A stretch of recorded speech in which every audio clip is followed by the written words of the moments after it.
அன்புள்ளம் கொண்ட PSO TV நேயர்களே வணக்கம். திருவரங்கம் ஸ்ரீ ரங்கநாதர் துணையுடன் பழனி ஸ்ரீ பாலதண்டாயுதபாணி அருளுடன் நான் உங்கள் ஜோதிடர் வெங்கடேஸ்வரன். இப்போ நம்ம எதை பத்தி பார்க்க போறோம்னா வைகாசி மாத பலன்களை பத்தி பார்க்க போறோம்.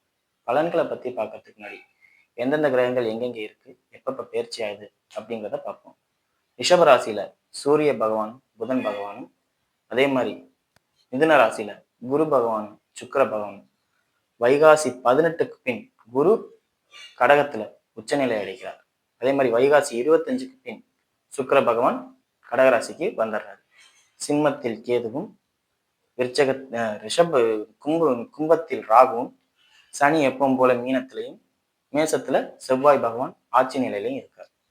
இந்த மாதிரி இருக்கும் போதுல பொதுவா உலக ரீதியா என்ன மாற்றங்கள் நடக்கும்னா, ரிஷபத்தில் சூரியன்கிறது அரசாட்சியை குறிக்கும். நல்ல அரசாட்சி, வருமானத்தை குறிக்கும். வருமானம் சம்பந்த அரசாங்கம் வருமானத்தை எந்த வழியில் ஈட்டப் போகுது, எப்படியெல்லாம் கொண்டு வரப்போகுது அப்படிங்கிறத பத்தி குறிக்கும். அதே மாதிரி போக்குவரத்து சம்பந்தப்பட்ட விஷயங்கள்ல ஒரு முன்னேற்றத்தை கொடுக்கும்.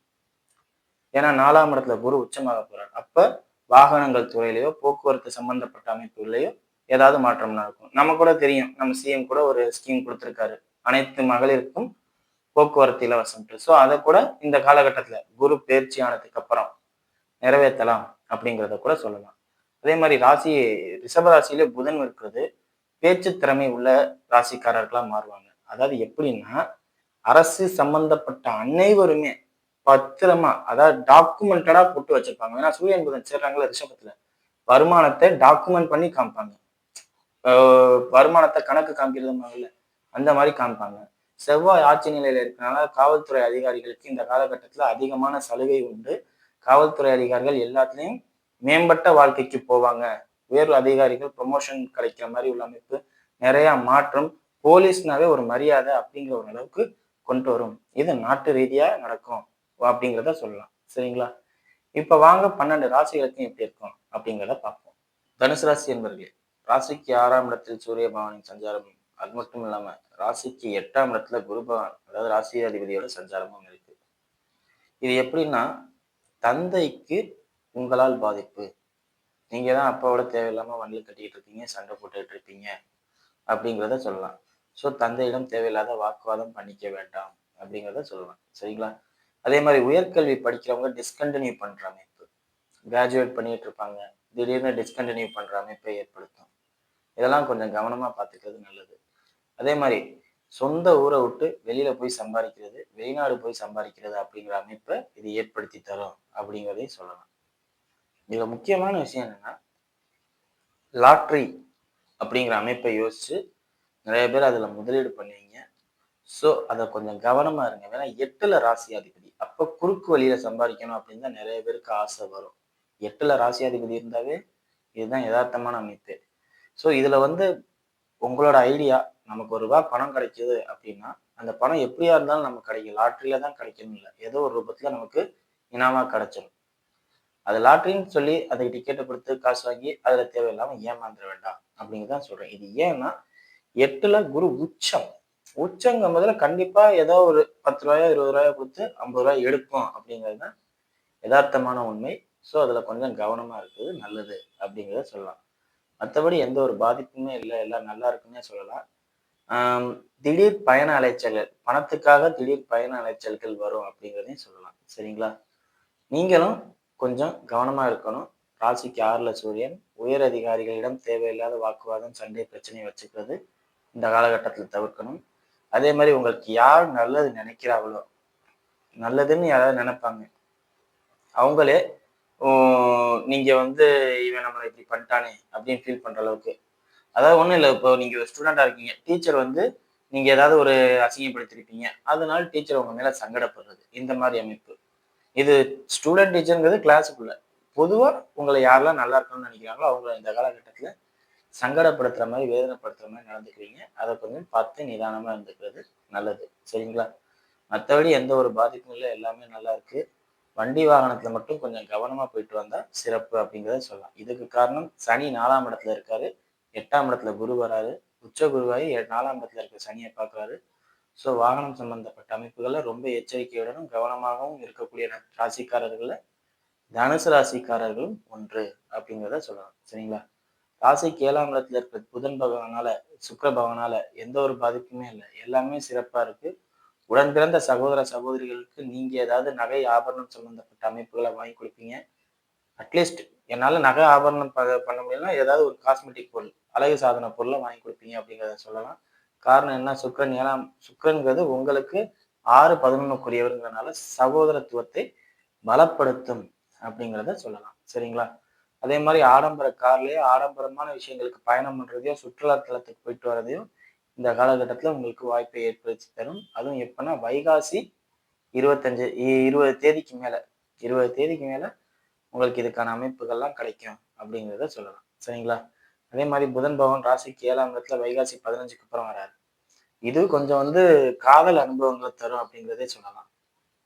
காதல் அனுபவங்கள், அதுக்காண்டி செலவுகள், கணவன் மனைவிக்கிடையே இந்த கருத்து வேறுபாடெல்லாம் நீங்கி கொஞ்சம் அந்யோன்யமா இருக்கிறது. இந்த மாதிரி விஷயங்கள்லாம் கிடைக்கும். காரணம் என்ன? ராசிக்கு 7ஆம் அதிபதி ராசியிலே ஆட்சி பலம் வருகிறார். அதுவும் குருவும் புதனும் சேர்ந்து ஒரு 3 நாளைக்கு இருக்காங்க. 15ல இருந்து 18. ஸோ இந்த அமைப்பு ரொம்ப ஹாப்பினஸை தரும் அப்படிங்கிறத சொல்லலாம். சரிங்களா? இப்போ வாங்க நட்சத்திர ரீதியான பலன்களை பார்ப்போம். மூல நட்சத்திரக்காரர்கள். மூல நட்சத்திரக்காரர்களை பொறுத்தவரையும் நட்சத்திராதிபதினு சொல்லக்கூடிய கேது 9ல இருக்கார் அப்படிங்கிறத கவனம் பண்ணணும். நான் ஆரம்பத்துல என்ன சொன்னேன்? தந்தைக்கு உங்களால் பாதிப்பு அப்படிங்கிற அமைப்பு. இது உங்களுக்கு பரிபூரணமா வேலை செய்வதற்கான அமைப்புகள் இருக்கு. உடல்நலக் குறைவு வரலாம் தந்தைக்கு. 8ல குரு வரும்போது அது இன்னும் சீரியஸா காமிக்கலாம். இல்லாட்டி ஏதாவது நினைச்சு பயப்படலாம் தந்தை. இப்ப ஆண்களா இருந்தா இவன் எப்படி வேலைக்கு போறான், இவன் எப்படி சம்பாதிக்க போறான் அப்படிங்கிற ஒரு பயமா இருக்கும். இதே ஸ்கூல்ல படிச்சுக்கிற பையனா இருந்தா இவன் எப்படி ச படிக்க போறான், இவனை எந்த காலேஜ்ல சேர்க்கறது அப்படிங்கிற ஒரு பயம். இதே பெண்களா இருந்தா இந்த பிள்ளையை எப்படி கட்டி கொடுக்கறது அப்படிங்கிற ஒரு பயம். இல்லாட்டி இதை எப்படி பாதுகாப்பா வளர்க்கறது, இதை எப்படி நம்ம கரெக்டா கொண்டு போறது. ஸோ ஒரு சுத்தி விட்ட பயம். அதாவது இந்த பயம் உங்களை பத்தினதா தான் இருக்கும். அவர் அதாவது தந்தையானவர் மனப்பதட்டத்திலையும் மனக்குழப்பத்திலையும் இந்த காலகட்டத்துல இருக்கணும். அது உங்களால தான் இருக்கணும். ஏன்னா உங்க ராசி அதிபதி தானே 8ல போய் மறையிறாரு. அப்போ 9க்கு 12ல யார் இருக்காரு? 5ஆம் அதிபதி இருக்காருன்ற கணக்கு வருமா? அப்படிங்கும் போதுல குழப்பம், வேதனை எல்லாம் யாரை நினைச்சுன்னா குழந்தைகளை நினைத்து அப்படிங்கிற ஒரு அமைப்பை கொடுக்கும். சரிங்களா? ஸோ இதை மட்டும் பார்த்துக்கோங்க. நீங்களும் தந்தைக்கு கொஞ்சம் சப்போர்ட்டா இருக்கிறது ரொம்ப ரொம்ப நல்லது. அனாவசியமான பேச்சுக்கள், கருத்துக்கள் இந்த மாதிரிலாம் நீங்க பண்ணீங்கன்னா அது மிகுந்த வேதனை அவங்களுக்கு தரும் அப்படிங்கிறத சொல்லலாம். சரிங்களா?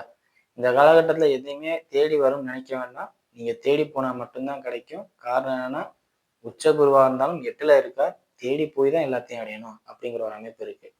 திருமணமாகாத மூல நட்சத்திரக்காரர்களா இருந்தா திருமணமாகி குடும்பத்தை விட்டு பிரியும் தன்மை. ஆண்களாக இருந்தாலும் சரி, பெண்களாக இருந்தாலும் சரி. பெண்களுக்கு இயல்புதான். ஆண்களுக்கு குடும்பத்தை விட்டு பிரியும் தன்மை இந்த காலகட்டத்துல ஏற்படும் அப்படிங்கிறதையும் சொல்லலாம். அதே மாதிரி 7ஆம் அதிபதினு சொல்லக்கூடிய புதன் 6ல இருக்காரு.